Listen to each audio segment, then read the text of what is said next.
নমস্কার দর্শকবৃন্দ, আমি দেবদূত শাস্ত্রী। প্রতিদিনের মতো আপনাদের মাঝে এমনও একটি ভিডিও নিয়েছি যেটির মাধ্যমে আপনারা খুবই উপকৃত হবেন। আপনাদের এই 2024-এ স্বামী স্ত্রীর মধ্যে নিত্য অশান্তি তৈরি হচ্ছে। নতুন বছরে কোন কোন রাশির জাতক বা জাতিকা দাম্পত্য সুখ ফিরে পাবে, এটি আপনারা দেখে নিতে পারবেন এই ভিডিওর মাধ্যমে।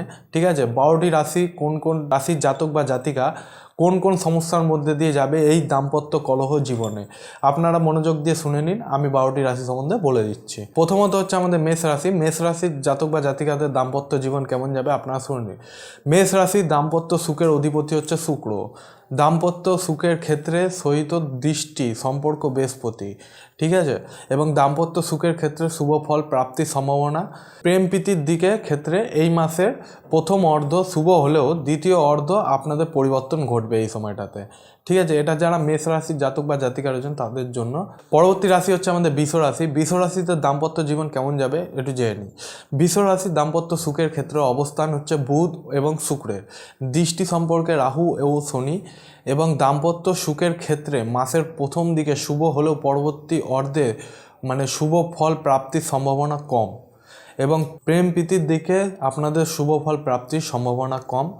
এটা যারা বৃষ রাশির জাতক বা জাতিকা রয়েছেন তাদের জন্য। পরবর্তী রাশি হচ্ছে আমাদের মিথুন রাশি। মিথুন রাশির যারা জাতক বা জাতিকা রয়েছেন তারা একটু মনোযোগ দিয়ে শুনে নেবে। মিথুন রাশি দাম্পত্য সুখের ক্ষেত্রে প্রথমে মাসের প্রথম অর্ধে বিভিন্ন সমস্যা থাকলেও মাসের দ্বিতীয় অর্ধে শুভ ফল প্রাপ্তির সম্ভাবনা বেশি। এবং প্রেম প্রীতির ক্ষেত্রে শুভ ফল প্রাপ্তির সম্ভাবনা খুবই ভালো। এটা যারা মিথুন রাশির জাতক বা জাতিকা রয়েছেন তাদের জন্য। পরবর্তী রাশি হচ্ছে আমাদের কর্কট রাশি। কর্কট রাশি যারা জাতক বা জাতিকা রয়েছেন তারা একটু মনোযোগ দিয়ে শুনে নেবেন।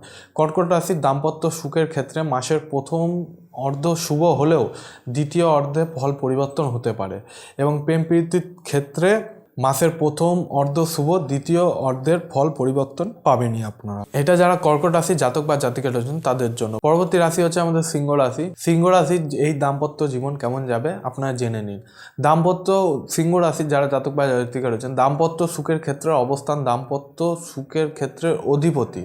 ঠিক আছে, এবং দাম্পত্য সুখের ক্ষেত্রে শুভ ফল প্রাপ্তির সম্ভাবনা বেশি রয়েছে। এবং প্রেম প্রীতির ক্ষেত্রে মাসের দ্বিতীয় অর্ধ এবং শুভ ফল হলেও প্রথম অর্ধে সমস্যার সম্ভাবনা বেশি রয়েছে। এটা যারা সিংহ রাশির জাতক বা জাতিকা রয়েছেন তাদের জন্য। পরবর্তী রাশি হচ্ছে আমাদের কন্যা রাশি। কন্যা রাশির যারা জাতক বা জাতিকা রয়েছেন তাদের দাম্পত্য জীবন কেমন যাবে একটু শুনে নিন। কন্যা রাশির দাম্পত্য জীবনে সুখের অবস্থান হচ্ছে রাহুর। ঠিক আছে, দাম্পত্য সুখের ক্ষেত্রে মিশ্র ফল প্রাপ্তির সম্ভাবনা বেশি রয়েছে আপনাদের। এবং প্রেম প্রীতির ক্ষেত্রে মাসের প্রথম অর্ধ শুভ হলেও দ্বিতীয় অর্ধে সমস্যার সম্ভাবনা বেশি। ঠিক আছে, যারা কন্যা রাশির জাতক বা জাতিকা রয়েছেন। এর পরবর্তী রাশি হচ্ছে আমাদের তুলা রাশি। তুলা রাশির যারা জাতক বা জাতিকা রয়েছেন তারা মনোযোগ দিয়ে শুনে নেবেন। তুলা রাশির দাম্পত্য সুখের ক্ষেত্রে অবস্থান বৃহস্পতি। এবং দাম্পত্য সুখের ক্ষেত্রে পতির অবস্থান বৃহস্পতি ক্ষেত্রে, অর্থাৎ ক্ষেত্র বিনিময় হচ্ছে দাম্পত্য সুখের ক্ষেত্রে শুভ ফল প্রাপ্ত হবে আপনাদের। এবং প্রেম প্রীতির ক্ষেত্রেও শুভ ফল প্রাপ্তির সম্ভাবনা বেশি রয়েছে। এটা হচ্ছে তুলা রাশি। তুলা রাশি বা যারা জাতক বা জাতিকা রয়েছেন তাদের জন্য। এর পরবর্তী রাশি হচ্ছে আমাদের বৃশ্চিক রাশি। বৃশ্চিক রাশির যারা জাতক বা জাতিকা রয়েছেন আপনাদের দাম্পত্য জীবনটা কেমন যাবে একটু শুনে নিন মনোযোগ দিয়ে। দাম্পত্য সুখের ক্ষেত্রে সহিত ক্ষেত্রে অধিপতির দৃষ্টি সম্পর্ক। ঠিক আছে, দাম্পত্য সুখের ক্ষেত্রে শুভ ফল দান করবে। প্রেম প্রীতির ক্ষেত্রে মিশ্র ফল প্রাপ্তির সম্ভাবনা বেশি রয়েছে যারা বৃশ্চিক রাশির জাতক বা জাতিকা রয়েছেন। পরবর্তী রাশি হচ্ছে ধনু রাশি। ধনু রাশির দাম্পত্য সুখের ক্ষেত্রে সহিত দৃষ্টি সম্পর্ক মঙ্গল এবং রবির। ঠিক আছে, দাম্পত্য সুখের ক্ষেত্রে মাসের প্রথমে অশুভ হলেও পরবর্তী ক্ষেত্রে শুভ ফল প্রাপ্ত হবে। এবং প্রেম প্রীতির ক্ষেত্রেও শুভ হবে যারা ধনু রাশির জাতক বা জাতিকা রয়েছেন। পরবর্তী রাশি হচ্ছে আমাদের মকর রাশি। মকর রাশির যারা জাতক বা জাতিকা রয়েছেন তাদের দাম্পত্য জীবন কেমন চলবে। মকর রাশির দাম্পত্য সুখের ক্ষেত্রে মাসের প্রথম অর্ধে শুভ ফল প্রাপ্ত হলেও দ্বিতীয় অর্ধে ফলের কিন্তু পরিবর্তন সম্ভাবনা বেশি রয়েছে। এবং প্রেম প্রীতির ক্ষেত্রে ও মাসের প্রথম দিকে এবং দ্বিতীয় দিকে অর্ধের তুলনায় অধিক শুভ ফল রয়েছে আপনাদের।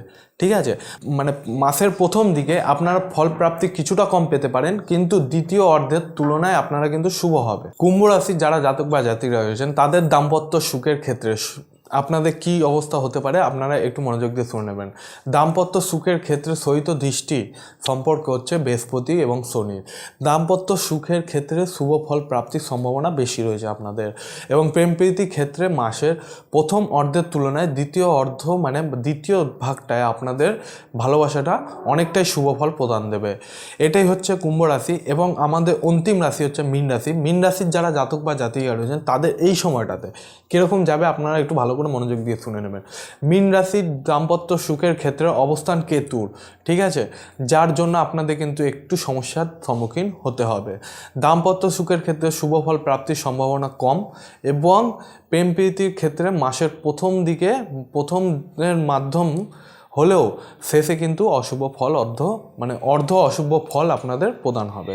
এটা যারা 12টি রাশির জাতক বা জাতিকা রয়েছেন তাদের দাম্পত্য কলহ জীবন কেমন যাবে তার সম্বন্ধে আমি বলে দিলাম, ঠিক আছে। এই 2024-এ আপনাদের দাম্পত্য জীবন কেমন যাবে আপনারা একটু মনোযোগ দিয়ে শুনে নেবেন, ভিডিওটি একটু স্কিপ করবেন না, যার ফলে হচ্ছে ইম্পর্টেন্স যে ভাইটাল যে কথাগুলো সেগুলো কিন্তু মিস হয়ে গেলে আপনাদের কিন্তু অসুবিধায় আপনারা পড়তে পারেন। আপনাদের যে রাশি, হয়তো আপনারা সেই রাশির যে বার্তা ছিল সেটা শুনে নিলেন, কিন্তু আপনার হয়তো বন্ধু বা কলিগ বা বান্ধবীর অন্য রাশি হতে পারে, সেই জন্য আপনি ওনাদের মাঝখানে এই ভিডিওটিকে ছড়িয়ে দেবেন, তাদের বলতে বলবেন কমেন্টের মাধ্যমে ভিডিওটি কেমন লাগলো। কোনো রকম অসুবিধা হলে আমার ফোন নাম্বার দেওয়া রয়েছে, চেম্বারে সরাসরি আমার সঙ্গে ফোনের মাধ্যমে কথা বলে নিতে পারেন। এবং আপনাদের যদি কোনো রকম অসুবিধা হয়ে থাকে স্কুলে আমার চেম্বারে অ্যাড্রেস দেওয়া রয়েছে, সরাসরি চেম্বারে এসেও আমার সঙ্গে যোগাযোগ করে নিতে পারেন, ঠিক আছে। তাহলে ভিডিওটি জানাবেন আপনাদের কেমন লাগলো। সাবস্ক্রাইব অবশ্যই করবেন, কারণ আপনার একটা সাবস্ক্রিপশান আমার জন্য অনেকটা ইন্সপায়ার হয়ে দাঁড়ায়, এবং বেল আইকনটিকে প্রেস করে দেবেন যাতে আমার কোনো পরবর্তী ভিডিও এলে সরাসরি আপনাদের মধ্যে তাড়াতাড়ি পৌঁছে যেতে পারে, ঠিক আছে। এরকমই ভিডিও পেতে গেলে, কন্টেন্ট পেতে গেলে অবশ্যই চ্যানেলটিকে সাবস্ক্রাইব করে রাখবেন এবং জানাবেন যে কীরকম লাগলো। তাহলে দর্শকবৃন্দ আজকে এই পর্যন্তই, পরবর্তী ভিডিওতে আবার দেখা হবে। জয় শ্রী মহাকাল।